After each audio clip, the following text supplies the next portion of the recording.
नमस्कार, राधे राधे, रामकृष्ण हरी. मी तेजस्विनी आपल्या यूट्यूब चॅनलमध्ये तुमचं अगदी मनापासून स्वागत करते. तर आज आहे धनत्रयोदशी. धनत्रयोदशीच्या तुम्हाला खूप खूप शुभेच्छा. तर आज पूजा पण करायची आहे धनत्रयोदशीची. त्याचबरोबर मला रव्याचे लाडू बनवायचे आहेत, पाकातील रव्याचे लाडू. आणि आता विहान झोपला आहे, तर सकाळपासून कामं घरातली होतीच. त्यानंतर खूप आवरायचं होतं, कपडे वगैरे सगळं. त्यानंतर सगळी कामं माझी झालेली आहेत. आता संध्याकाळी पूजा आहे. त्यानंतर आज मी तुम्हाला दाखवते. आजच्या दिवशी धने विकत घ्यायचे असतात, तर मी धने विकत आणलेले आहेत. त्याचबरोबर झाडू पण घ्यायचा असतो, तर झाडू पण मी आणलेला आहे धनत्रयोदशीच्या दिवशी. तर धन्याचा नैवेद्य देवाला दाखवायचा असतो आज, धने आणि गूळ. त्यानंतर आता रव्याचे लाडू बनवायचे आहेत, तेच मी आता बनवायला घेणार आहे. चला तर मग. तर मी इथे रव्याचे लाडू बनवण्यासाठी 4 वाटी रवा घेणार आहे. तर मी वाटीचं प्रमाण घेते. तर कोणतीही एक वाटी सेट करायची आणि एकाच वाटीने सगळं प्रमाण घ्यायचं आहे सगळ्या साहित्यांचं. तर इथे मी 4 वाटी रवा घेतलेला आहे. हा बारीक रवा आहे. जर मी जसं सांगते त्या पद्धतीने जर लाडू बनवाल तर अगदी छान होतात, तोंडात टाकताच विरघळतात. आणि मी खूप साऱ्या टिप्स सांगितलेल्या आहेत, जर त्या तुम्ही फॉलो केल्या तर तुमचे लाडू अजिबात बिघडणार नाहीत आणि पाकसुद्धा परफेक्ट होईल. तर इथे मी मंद गॅसवर आपल्याला रवा भाजून घ्यायचा आहे. जास्त गॅस फास्ट ठेवायचा नाही. रवा भाजताना खूप पेशन्समध्ये भाजायला लागतो, म्हणजे खूप पेशन्स लागतात. तर इथे मी तूप घेतलेलं आहे 1 वाटी. ज्या वाटीने मी रवा घेतलेला आहे अगदी त्याच वाटीने मी तूप घेतलेलं आहे. तर 4 वाटी रवा, त्यासाठी 1 वाटी तूप घ्यायचं आहे. त्यानंतर थोडं थोडं तूप टाकून रवा भाजून घ्यायचा आहे. तर हे पूर्ण 1 वाटी तूप आपल्याला याच्यामध्ये थोडं थोडं करून टाकायचं आहे अशा पद्धतीने. तर हलका ब्राऊन रंग येईपर्यंत रवा भाजून घ्यायचा आहे आणि गॅस मंदच ठेवायचा आहे. तर थोड्या वेळानंतर मस्त असा रवा फुलला जातो आणि मस्त त्याचा खमंग वास सुटतो. आणि त्यानंतर थोडा मस्त फुलतो रवा, तोपर्यंत आपल्याला भाजायचा आहे. आणि थोडं थोडं तूप टाकायचं आहे पूर्ण वाटीभर अशा पद्धतीने. तर रव्याचे लाडू बनवायला अगदी सोपे आहेत. बऱ्याच जणांना खूप अवघड वाटतात, पण असं काहीच नाही आहे. व्यवस्थित आपण प्रमाण घेतलं आणि थोड्या गोष्टी पाळल्या, लक्ष दिलं तर व्यवस्थित लाडू होतात. तर माझा रवा भाजून झालेला आहे, तर मी एका ताटामध्ये काढून घेते. बघू शकता त्याचा रंगसुद्धा बदललेला आहे आणि मस्त असं फुललेलं आहे.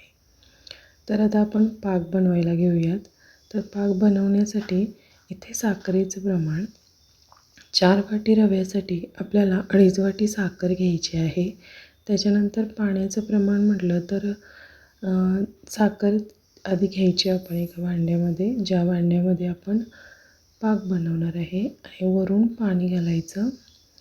पाण्याचं इथे मेजरमेंट मी अंदाजे घेते, म्हणजे साखर बुडेपर्यंत पाणी आपल्याला घालायचं आहे. तुम्ही बघू शकता इथे व्हिडिओमध्ये साखर जोपर्यंत म्हणजे भिजेपर्यंत पाणी घालायचं आहे, वरती होईपर्यंत. जास्त पण पाणी आपल्याला घालायचं नाही आहे. तर आता आपण पाक बनवून घेऊया. पाक बनवताना सुद्धा गॅस मिडियम किंवा लो ठेवायचा. जास्त फास्ट गॅस ठेवल्यावर कसं लगेच उकळी येते आणि साखर पण व्यवस्थित विरघळत नाही आणि पाक आपला पुढे जाऊ शकतो. त्यामुळे एकदम पेशन्सने पाक बनवायचा आहे, सतत ढवळत राहायचं. तर असं सतत ढवळत राहायचं आणि उकळी येईपर्यंत आपल्याला वाट पाहायची आहे. उकळी आल्यानंतर मात्र पूर्ण लक्ष द्यायचं, कारण आपला पाक पुढं जाऊ शकतो. तर अशा पद्धतीने तुम्ही बघू शकता थोडासा दाटसर झालेला आहे आणि उकळी पण आलेली आहे. तर इथून पुढे आपल्याला सतत चेक करत राहायचं आहे पाक आलेला आहे की नाही. तुम्हाला मी दाखवते अशा पद्धतीने चेक करत राहायचं ओलाटण्याने. तर तुम्ही बघू शकता इथे थेंब थेंब पडत आहेत, म्हणजे अजून पाक झालेला नाही आहे आपला. तर अशा पद्धतीने मी दाखवते तुम्हाला. तर थोडासा आता दाट झालेला आहे पाक. तर असं उलटण्यावरती घ्यायचं आणि बघायचं की एक तार तयार होत असेल तर समजायचं की आपला पाक झालेला आहे. तुम्ही बघू शकता एक तार बनत आहे अशा पद्धतीने. तर आपला पाक झालेला आहे. गॅस सध्याच बंद केलेला आहे. तर याच्यामध्ये आता गॅस बंद करून जे आपण रवा भाजून घेतलेला आहे तो घालायचा आहे पाकामध्ये आणि मिक्स करून घ्यायचं. तर उलटण्यावर पाक घेऊन एक तार तयार झाली की समजायचं की आपला पाक झालेला आहे. तर अशा पद्धतीने याच्यामध्ये मी रवा घालून घेतलेला आहे. हे मिक्स करून घ्यायचं. तुम्हाला आता हे मिश्रण पातळ वाटत असेल पण नंतर घट्ट होतं आणि खूप छान मऊसूत लाडू तयार होतात. तर अशा पद्धतीने मिक्स करून याच्यावरती झाकण ठेवून आपल्याला ठेवून द्यायचं आहे. एक अर्धा पाऊण तास आपल्याला ठेवायचं आहे.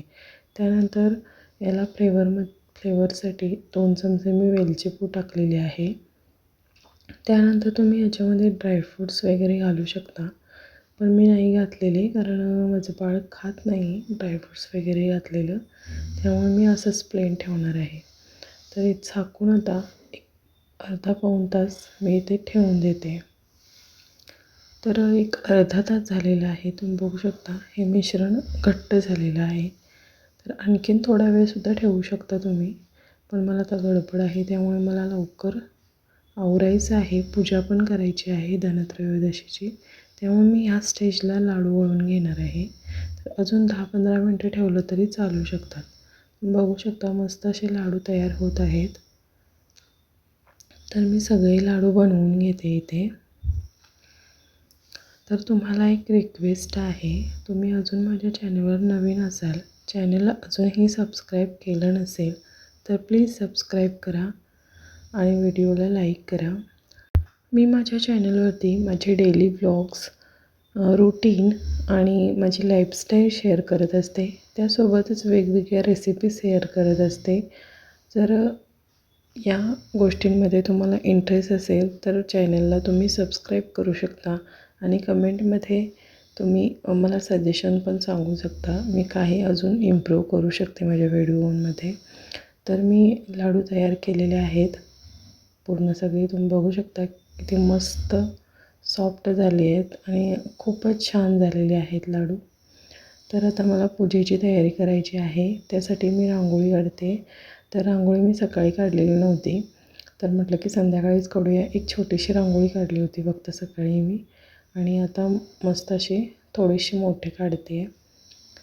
तर आज आहे धनत्रयोदशी. तर धनत्रयोदशीविषयी तुम्हाला थोडीशी मी माहिती सांगणार आहे. तर अश्विन कृष्ण त्रयोदशी या दिवसाला धनतेरस असे म्हणतात. संध्याकाळी या दिवशी धनाची आणि आयुर्वेदिक औषधांची पूजा करायची असते. तर समुद्रमंथनातून 14 रत्न बाहेर पडली होती. त्यात चंद्राचा थोरला भाऊ म्हणून धन्वंतरी हे 5वे रत्न बाहेर पडले होते. तर श्यामवर्ण, माथ्यावर मुकुट, डाव्या हातात कुंभ, उजवा उभयकर म्हणून आश्वासन देत असलेली धन्वंतरीची मूर्ती आहे. यांच्यामुळे आयुर्वेदाचा विकास झाला म्हणून त्यांना आदिदेव, अमृतयोनी, सुधापाणी अशा नावानेही ओळखले जाते. यांच्यामुळे नाना औषधांचा विकास झाला. अनेक वनस्पतींची औषधी तत्त्व देवांना समजले आणि भगवान विष्णूंच्या 24व्या अवतारात धन्वंतरीची गणना होते. धन्वंतरी आरोग्याची देवता आहे. त्यांच्या सेवेमुळे दीर्घायुष्य आणि आरोग्य लाभते.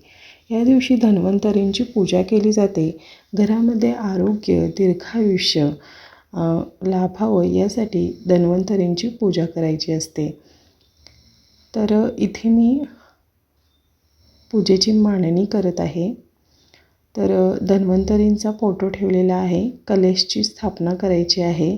यामध्ये पैसा, सुपारी, हळदी कुंकू, फूल घालायचं आहे आणि विड्याची 5 पाने ठेवायची आहेत आणि नारळ ठेवायचा आहे. त्याला हळदी कुंकू लावून घ्यायचं आणि कलशावरती स्वस्तिक काढायचं आहे. इथे मी विड्याची पानं घेतलेली आहेत. तर 2-2 पानं अशी पानं ठेवलेली आहेत 4 ठिकाणी. तर तिसऱ्या पानावर आपल्याला गणपती बाप्पांची स्थापना करायची आहे. अक्षदा टाकून गणपती बाप्पांची मूर्ती ठेवलेली आहे.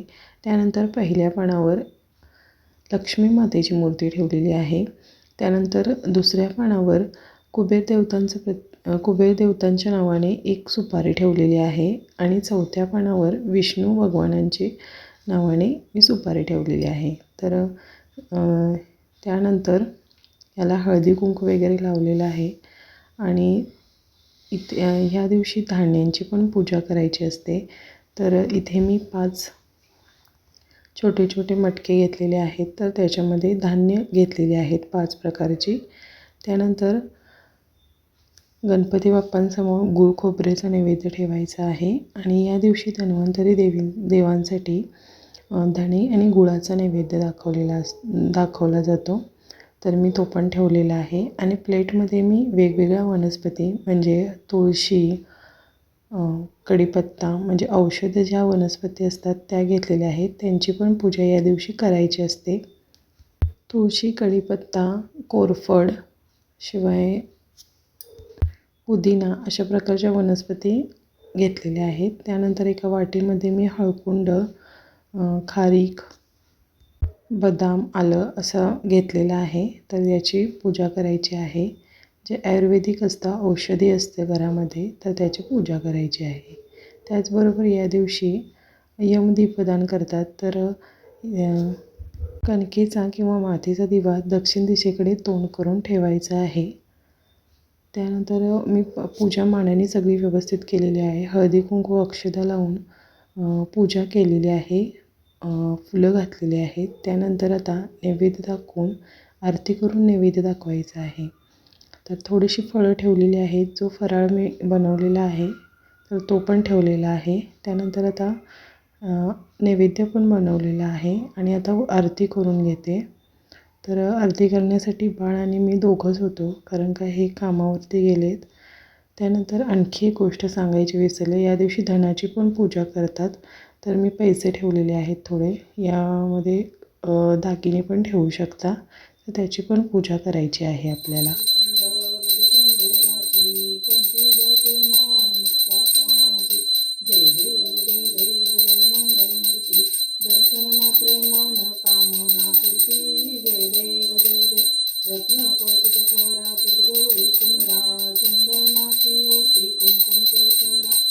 मग घ्यायचं असंच करायचं. नैवेद्यम समर्पयामि, नैवेद्यम समर्पयामि, नैवेद्यम समर्पयामि, नैवेद्यम समर्पयामि, नैवेद्यम समर्पयामि, नैवेद्यम समर्पयामि.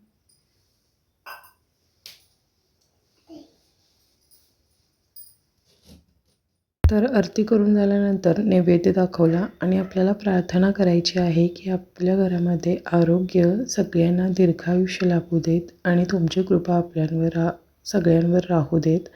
त्यानंतर आपल्याला माफी पण मागायची आहे. काही सेवेमध्ये चूक झाली असेल तर माफ करा. तर अशा पद्धतीने मी पूजा केलेली आहे आणि विहाने मी आरती करून घेतली, नैवेद्य दाखवला, त्यानंतर जेवण केलं. आणि तुम्हाला हा व्हिडिओ कसा वाटला मला कमेंटमध्ये नक्की सांगा.